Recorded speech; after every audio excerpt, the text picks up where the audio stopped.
Maritime Day program is the participation of an individual who can reflect on the significance of service to the United States. Mark Gleason from the Mon Valley chapter of the American Marine will make the introduction.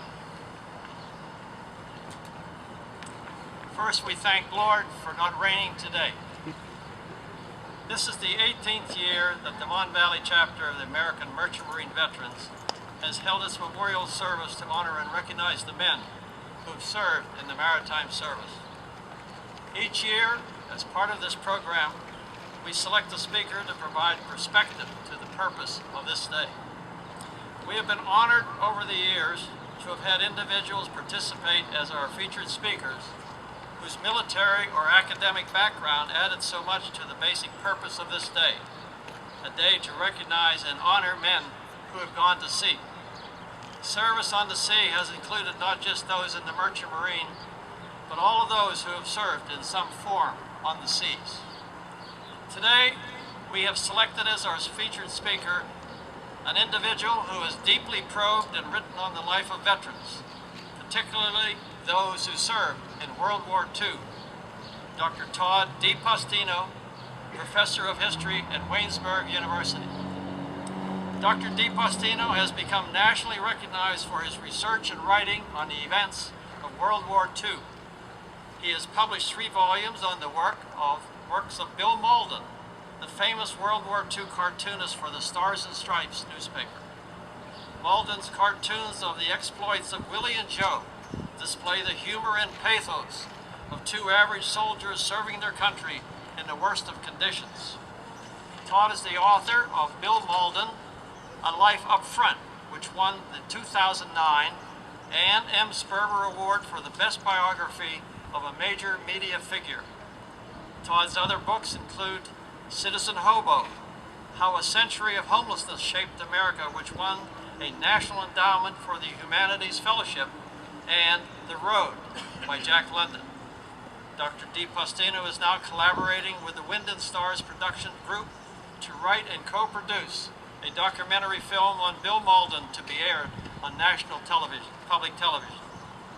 Dr. DiPostino received his PhD in history from Yale University. In addition to winning a number of national awards for his books on the American serviceman, he is the founder and executive director of the Veterans Breakfast Club, a non-profit organization dedicated to sharing veteran stories with the public. Over 1,500 veterans have participated in the Veterans Breakfast Club programs in just the last 2 years. We are so fortunate today that we have an individual who has such a feeling, understanding, and appreciation for the average man who served our country. We are pleased to say the merchant mariners from our local chapters have participated in and have been welcomed in his veterans activities. Let's welcome Dr. Todd DiPostino.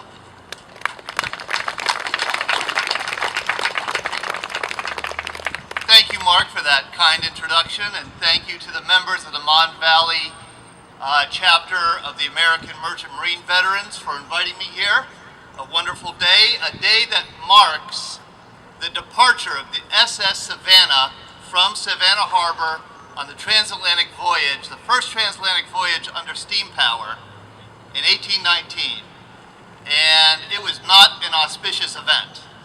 This Savannah was actually a sailing ship that had been retrofitted with a steam engine on the side, and I think they were only able to use it 80 hours on a 1-month voyage across the ocean.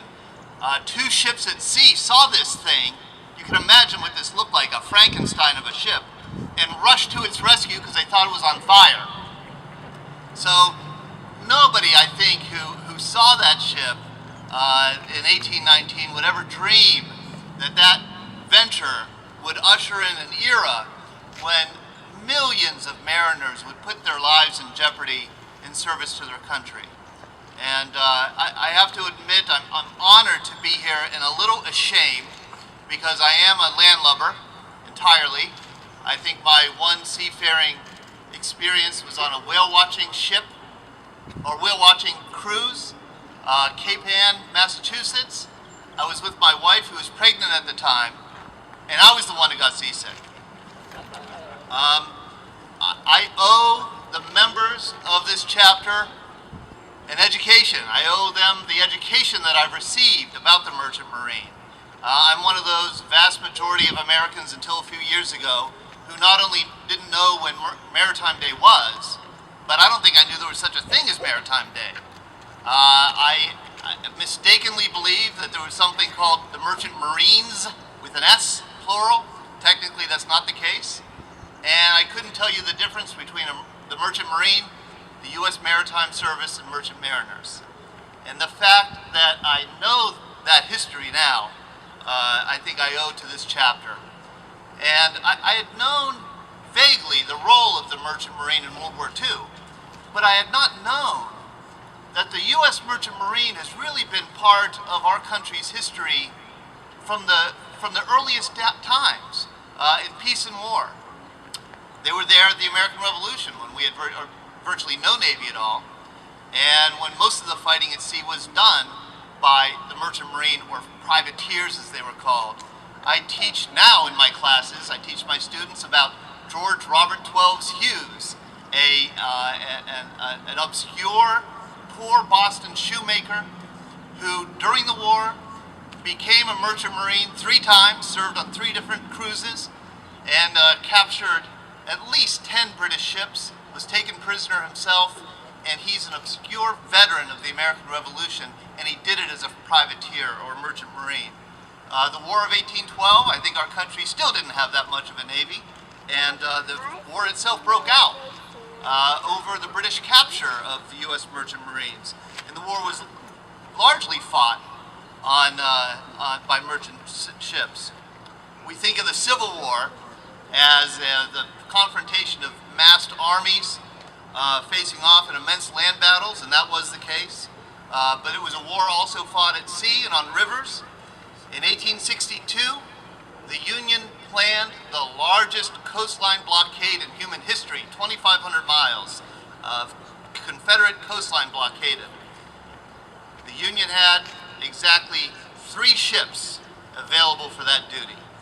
All the rest of it had to be done by the Merchant Marine. The Confederacy had virtually no Navy, so they relied too on Merchant Marine to harass Union ships and to try and run the blockade. During World War I, Merchant Mariners faced a new hazard, unrestricted submarine warfare. Germany recognized early on the decisive role that U.S. intervention in that war in Europe might play, and so they developed a U-boat program designed to sink as many American merchant vessels as they could. And they were lethal. Hundreds of ships, almost 200 I think, ships were sunk, and hundreds of mariners killed during World War I, but that was nothing compared to World War II, when the Merchant Marine lost as many as 1,700 ships and 8,500 mariners. And if those numbers are accurate, that would make the Merchant Marine, they suffered more casualties than any branch of service, proportionally, in World War II. The highest casualty rate in World War II was suffered by the U.S. Merchant Marine. Most Americans, if they know the history of the Merchant Marine, end the story there, but the Merchant Marine continued on. When the Marines landed at Incheon, Korea on September 15th, 1950, there were 60 merchant ships there to support the invasion. 95% of all cargo shipped to Vietnam during the Vietnam War were delivered by the U.S. Merchant Marine. And the Merchant Marine is still active today. It has ferried combat equipment to Iraq and Afghanistan. So the Merchant Marine is still very much a part of our life. And that first voyage in 1819 of the SS Savannah did usher in this very colorful and very critical era of maritime service in our history.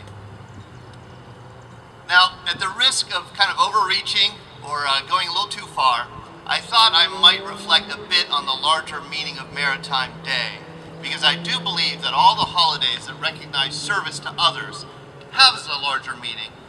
And I think maritime service really evokes something special and ancient in the human spirit.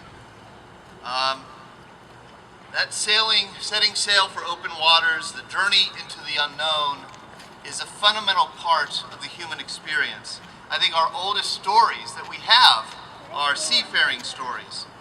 Archaeologists and anthropologists and geneticists who track ancient migration patterns will tell you that one of the first things we did as a species when we became self-conscious was to venture out and travel, explore the world. We wouldn't be here if ancient humans didn't decide to get aboard boats and cross the Red Sea. To the ancient Greeks, the sea was the residence of gods and monsters. In other words, the very best and the very worst that the world had to offer.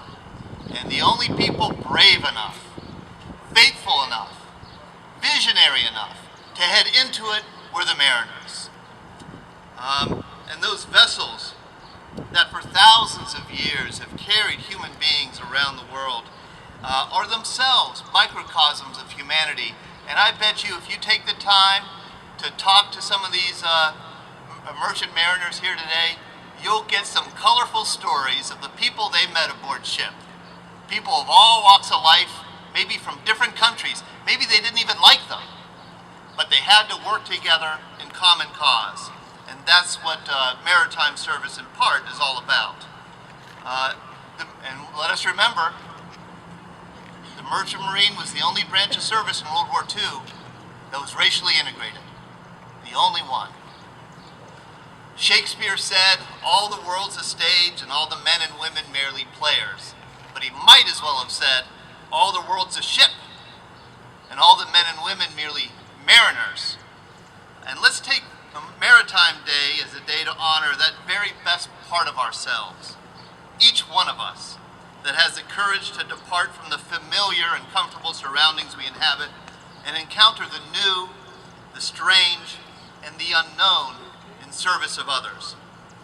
All of us, whether we get seasick or not, are, in at least a metaphorical sense, mariners.